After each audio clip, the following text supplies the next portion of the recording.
পরের দিন সকালে কলেজে যাওয়ার জন্য রেডি হয়ে নিচে আসলাম। তার কিছুক্ষণ পর অনন্যা আসলো। আমি তার দিকে তাকিয়ে অবাক, কারণ তাকে আজকে অনেক সুন্দর লাগছে। সে আজকে শাড়ি পরেছে, নীল রঙের শাড়ি আর সাথে হালকা মেকআপ। অনন্যা আমার সামনে এসে তুড়ি বাজালো। তখন আমার ধ্যান ফিরলো। আমি কিছুটা লজ্জা ফিল করলাম। আমি বললাম, আজকে এত সাজ কি কারণে? অনন্যা বলল, পরে জানতে পারবে। আমি আর অনন্যা বাসা থেকে বের হয়ে একটা রিক্সা নিয়ে কলেজে চলে আসলাম। আজকে রেজাল্ট দিবে, এটা তো আপনারা আগে থেকেই জানেন। আমরা সবাই আড্ডা দিচ্ছিলাম। কিছুক্ষণ পরে রেজাল্ট দিল।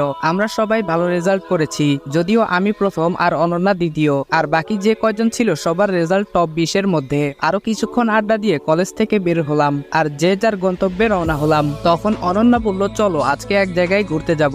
আমি বললাম, কোথায় যাবে? অনন্যা বলল, গেলেই বুঝতে পারবে। আমি বললাম, আচ্ছা ঠিক আছে চলো। পরে একটা রিক্সা নিয়ে অনন্যার কথা মতো একটা জায়গায় গেলাম। সেটা ছিল একটা পার্ক। আমি বললাম, তা তুমি আমাকে এখানে নিয়ে আসলে কেন?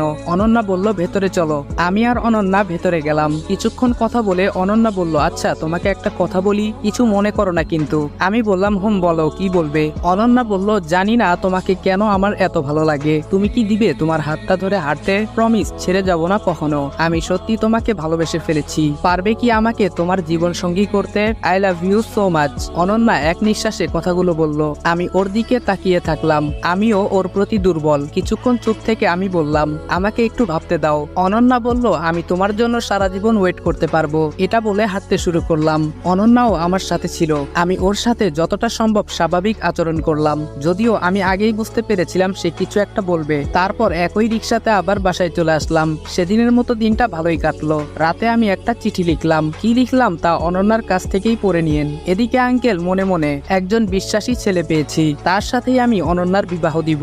একদম আমার মনের মতো ছেলেটা। পরের দিন সকালে অনন্যা তাড়াতাড়ি ঘুম থেকে উঠে পড়ে আর আমার রুমের দিকে এসে দেখে আমার রুমের দরজা হালকা চাপানো, ভেতর থেকে লক করা ছিল না। কৌতূহলবশত সে রুমে প্রবেশ করলো। রুমে গিয়ে দেখে আমি নেই। ওয়াশরুমের দরজা খোলা। সে ভাবলো এত সকালে কোথায় গেল। তখন তার চোখ টেবিলের দিকে গেল। মোবাইলের নিচে একটা কাগজ আটকানো আর তাতে একটা নোট লেখা। অনন্যা লেখাটা পড়তে লাগলো। আমি অনেক আগে থেকে তোমাকে লাইক করতাম, আর তুমি যে আমাকে ভালোবাসো তা অনেক আগে থেকেই আমি জানতাম। আমি তোমার ডায়েরিটা পড়েছিলাম। আমি একটা বই খুঁজতে তোমার রুমে গিয়েছিলাম আর সেখানেই ডায়েরিটা পাই। তোমাকে না জানিয়ে ডায়েরিটা নেওয়ার জন্য সরি। তোমার বাবা মা যদি আমাকে না মেনে নেয়, তুমি আমার সাথে যে কোনো জায়গায় যেতে প্রস্তুত, কিন্তু আমি এতটা স্বার্থপর নই যে যারা আমাকে আশ্রয় দিল তাদের সাথে বিশ্বাসঘাতকতা করব।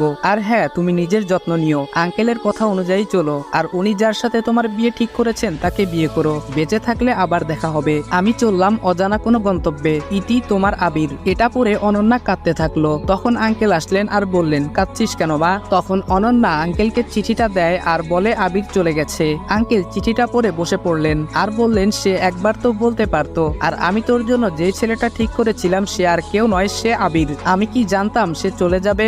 অনন্যা বলল, আমি কিছু জানি না। তুমি আমার আবিরকে আমার কাছে ফিরিয়ে দাও। আঙ্কেল বলল, চিন্তা করিস না, সে তোর ভাগ্যে থাকলে এমনিতেই আসবে আর আমি তাকে খুঁজে বের করব। অনন্যা বলল, তাই যেন হয়। কিছুদিন আগেই আঙ্কেল অনন্যাকে বলেছিলেন, আমি তোর জন্য একটা ছেলে ঠিক করেছি, আর কোনো কথা বলবি না, ছেলেটা অনেক ভালো, তোর পড়ালেখা শেষ হলে বিয়ে দিব। তখন অনন্যা দেখলাম খাওয়ার টেবিল থেকে চলে গেল আর আঙ্কেল পেছনে থেকে মুচকে হাসলেন।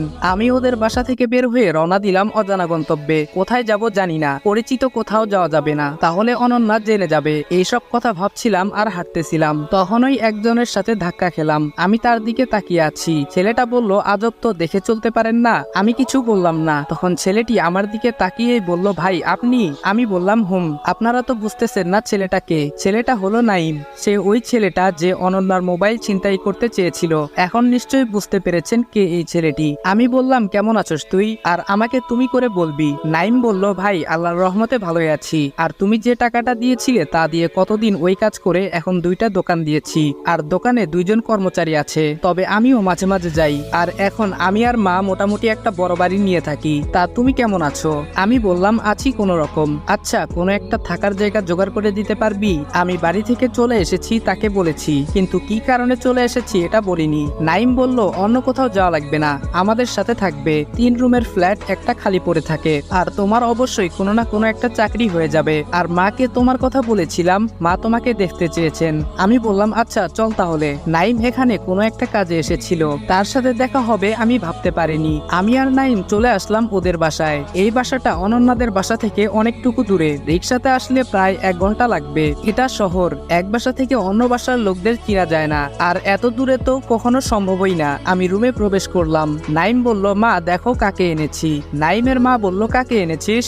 নাইম বলল, ওই যে তোমার কাছে যার কথা বলতাম ওই ভাইয়াটা। আন্টি আমাকে আপ্যায়ন করলেন। নাইম বলল, সে বাসা থেকে রাগ করে এসে পড়েছে, তাই আমাদের এখানে থাকবে।